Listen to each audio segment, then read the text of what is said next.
Seja bem-vindo a mais um módulo do nosso curso sobre metas internacionais de segurança do paciente.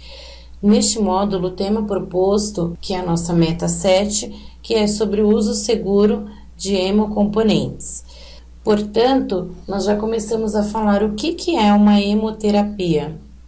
Então, na verdade, é o emprego terapêutico do sangue que pode ser transfundido com seus componentes, que na verdade são os hemocomponentes, e os seus derivados, que a gente chama de hemoderivados. Então, hemocomponentes e hemoderivados são produtos distintos. Então, na verdade, os produtos são gerados um a um nos serviços de hemoterapia a partir do sangue total. E aí é realizado por meio de processos físicos, no caso a centrifugação, congelamento, e são denominados hemocomponentes. Como exemplo, nós temos os concentrados de hemácia, plasma fresco congelado, concentrado de plaquetas e o crioprecipitado. E aí, em uma outra situação, nós temos os produtos obtidos em escala industrial, ou seja, a partir do fracionamento do plasma por processos físico e químicos, que são denominados os hemoderivados. Então, nós temos a albumina, a imunoglobulina, ou fatores da coagulação, fator 7, 8 e fator 9, além dos complexos protombínicos. Então, a hemotransfusão é a transfusão ou a infusão de parte específica do sangue. Por exemplo, concentrado de hemácias, concentrado de plaquetas, o plasma fresco congelado e o crioprecipitado. Já o concentrado de hemácias, que nós vamos abordar um a um, é um produto obtido do sangue através da retirada do plasma. Então, é o sangue total e aí que é retirado, na verdade, do plasma. Então, o volume é de 250 a 300 ml cada bolsa, a validade é de 35 dias e o armazenamento ele deve respeitar uma temperatura de 2 a 6 graus Celsius. Já o plasma fresco congelado, o volume da bolsa é 200 ml, a validade é por 1 ano, o armazenamento deve ser feito a menos 30 graus Celsius. E o que contém nessa bolsa? Na verdade, os fatores lábeis e estáveis da coagulação, fibrinogênio, complementos, proteínas, sais minerais, carboidratos, além de outros componentes também. Também temos o concentrado de plaquetas, que aí nós temos duas situações diferentes, que eu posso ter as plaquetas randômicas, que são obtidas a partir da bolsa de sangue total, e o volume é de 50 ml por bolsa, ou a plaquetas por aférese, que são coletadas de um único doador através de máquinas processadoras de células. Essa bolsa ela contém 200 ml e ela equivale de 6 a 8 bolsas das plaquetas randômicas. Portanto, para garantir um processo seguro, um processo transfusional seguro, nós temos aí algumas etapas que devem ser seguidas. Como exemplo, nós temos um primeiro pedido médico, que é a solicitação do hemocomponente.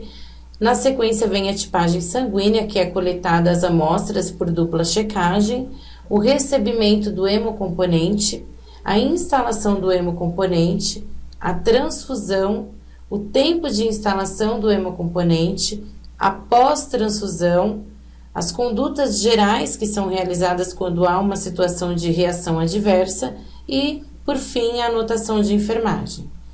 Então, nós vamos falar cada situação, descrever cada situação para vocês.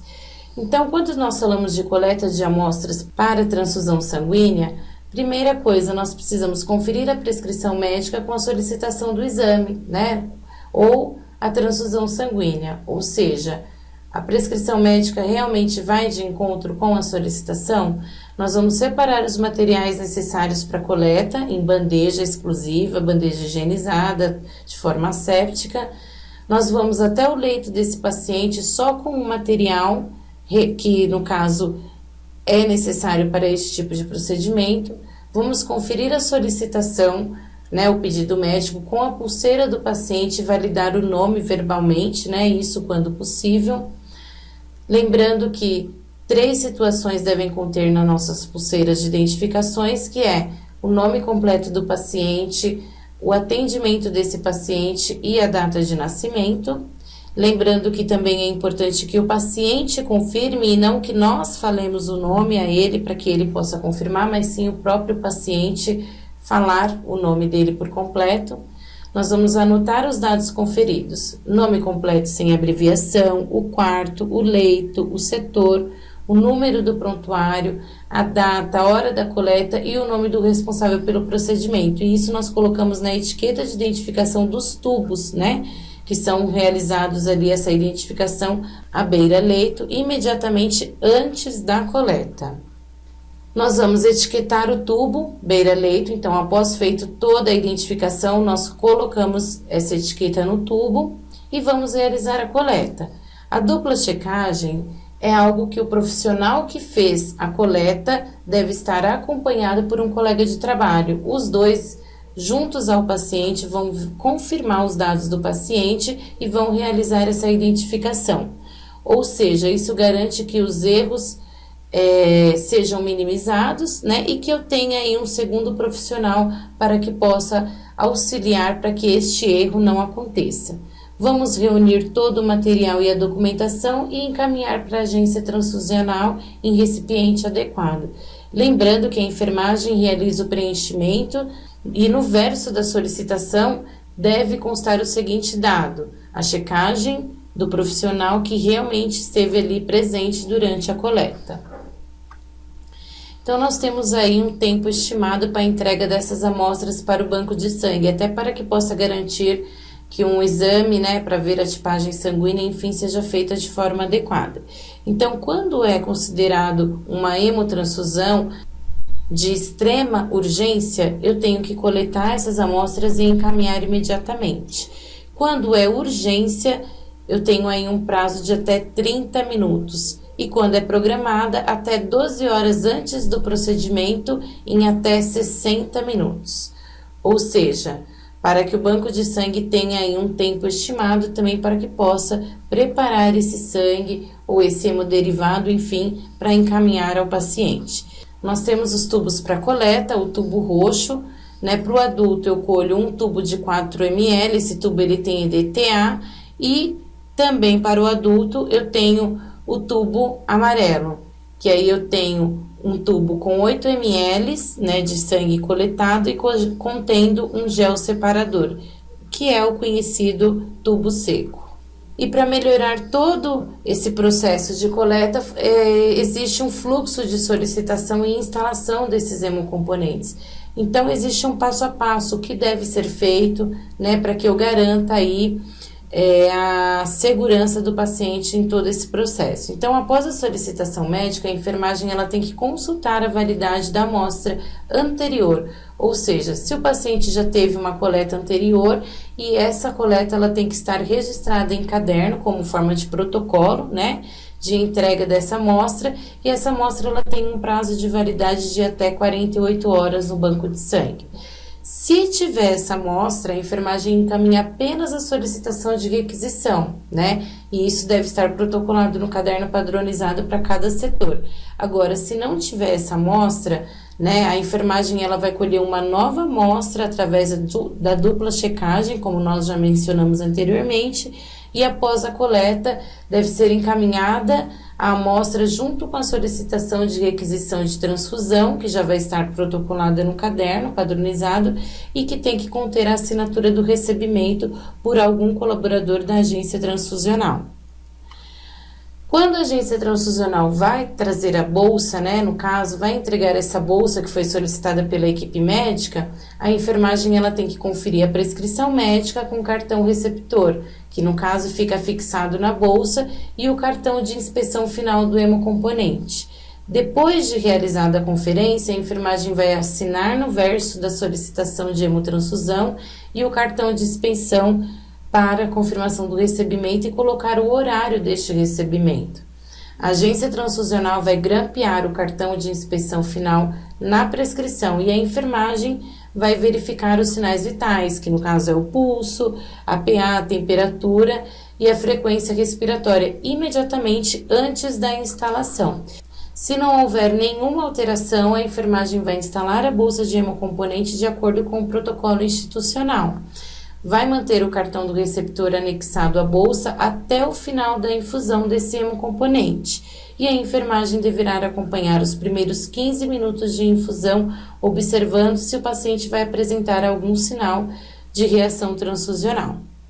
É extremamente importante que a enfermagem verifique esses sinais vitais imediatamente antes do início da hemotransfusão, vai observar se o paciente ele apresenta alguma reação transfusional e também deve ser verificado 15 minutos após o início dessa hemotransfusão e ao término da infusão do hemocomponente. Então, são 3 momentos para verificação dos sinais vitais.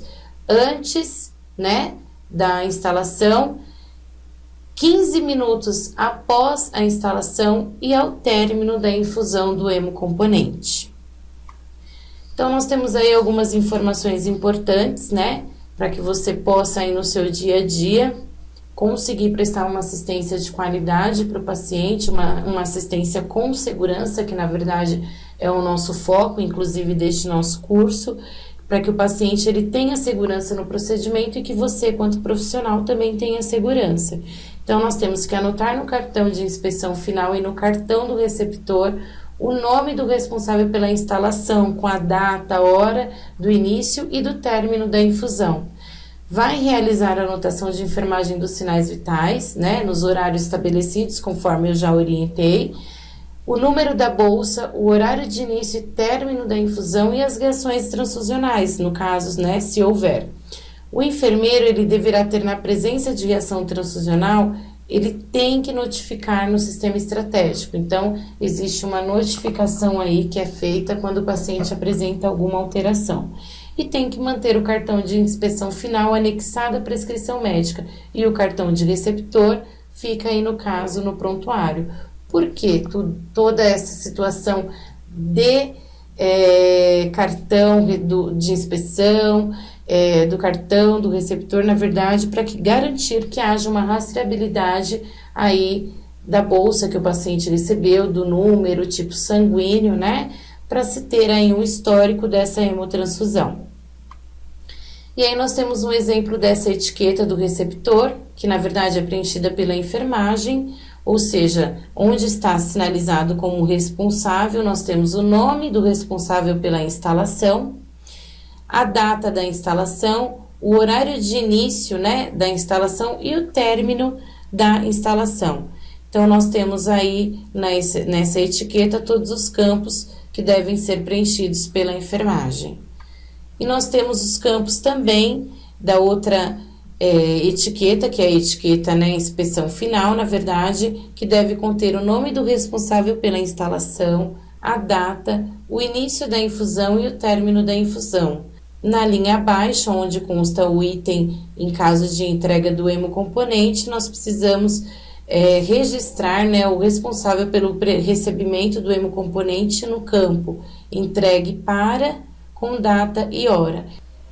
Nós temos aí também o tempo estimado de infusão. Nós sabemos que, assim como as medicações, os hemocomponentes, eles também têm um tempo, médio para ser infundido, ou seja, nós não podemos exceder esse tempo, porque no caso de exceder esse tempo, o paciente ele pode apresentar algumas complicações ou até mesmo algumas reações decorrentes do tempo de infusão inadequado. Então, as hemácias, eu tenho que transfundir no paciente no mínimo em 2 horas e no máximo em 4 horas. As plaquetas é uma infusão aberta, o plasma é preconizado de 200 ml por hora e o crio precipitado, a infusão também deve ser aberta. Lembrando que a infusão dos hemocomponentes é extremamente importante para o paciente. Então, nós sempre temos que lembrar dessa importância e respeitar os horários estabelecidos.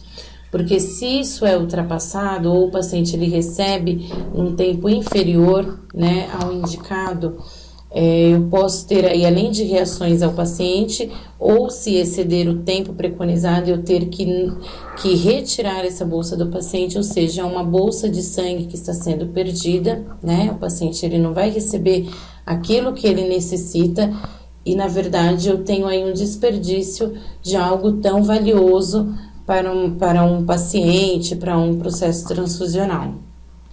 Então, existem aí algumas situações em que não podem ser realizadas nas bolsas, Não é permitido, na verdade. Então, jamais aquecer a bolsa, pressionar a bolsa, porque aí eu tenho quebra, na verdade, das partículas, né, sanguíneas.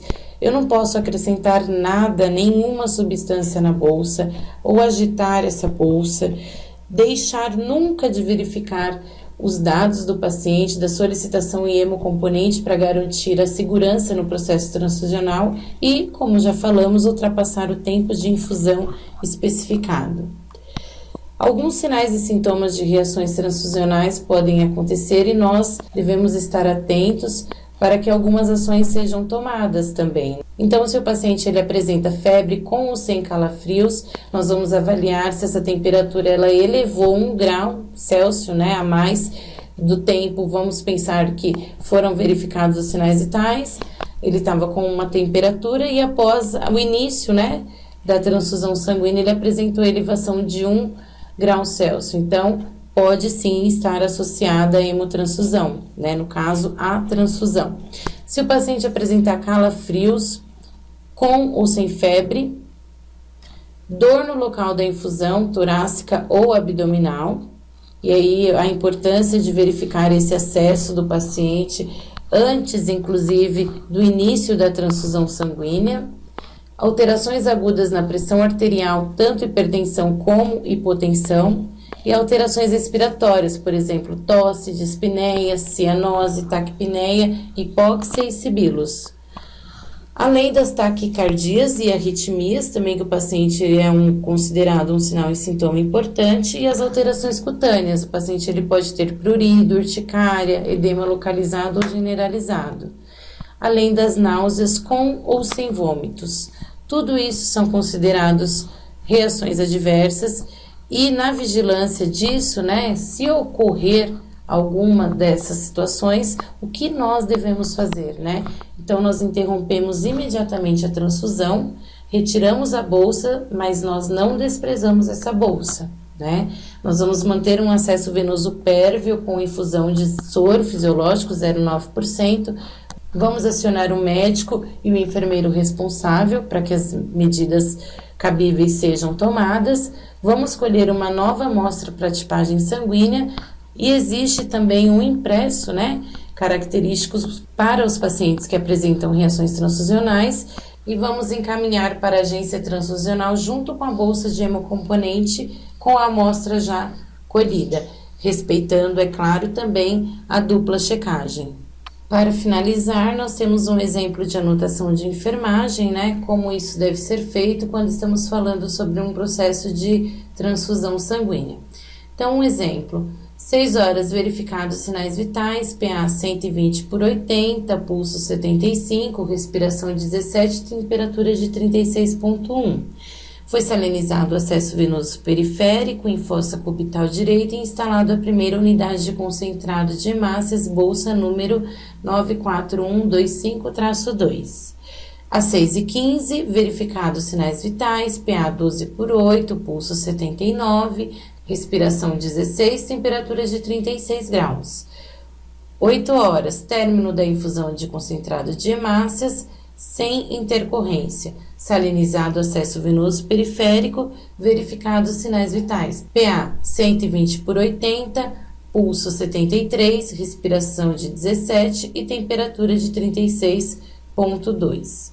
Portanto, todo o processo transfusional é algo complexo que exige atenção, exige segurança e exige um comprometimento do profissional que está ali à frente dos cuidados prestados ao paciente.